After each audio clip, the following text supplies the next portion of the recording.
دوست صرف دوست کے مال کا ہی محافظ نہیں، دوست اپنے دوست کے راز کا بھی محافظ ہے۔ لوگ اپنے دوستوں سے دل کی باتیں کرتے ہیں، مسیحا جان کے، محبت والا جان کے، خیر خواہ جان کے۔ اپنی خاص بات لوگ بتا گئے، اس نے تو بڑا خیر خواہ جان کے بات کی تھی، لیکن مزاج تھا غیبت کا، طبیعت تھی چغلی کی، باتیں کرنے کا چسکا تھا، ذائقہ لگا ہوا تھا زبان کو کہانیاں سنانے کا، تو اس نے بڑا اعتماد کر کے بات بتائی اور اس نے آگے سنانی شروع کر دی۔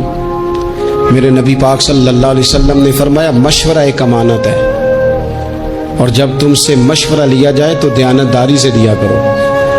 تمہیں کوئی بندہ اپنے گھر کی ذاتی بات بتا کے تم سے رائے لے رہا ہے، تم اسے نشر کر رہے ہو، آگے بیان کر رہے ہو۔ کبھی اپنے دوستوں کا راز ادھر ادھر نہ کریں، پوری طرح اس پر پابند رہیں، امین بنے۔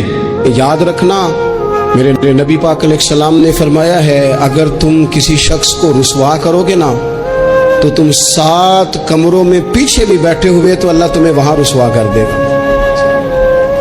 کبھی یہ کام نہ کریں، کبھی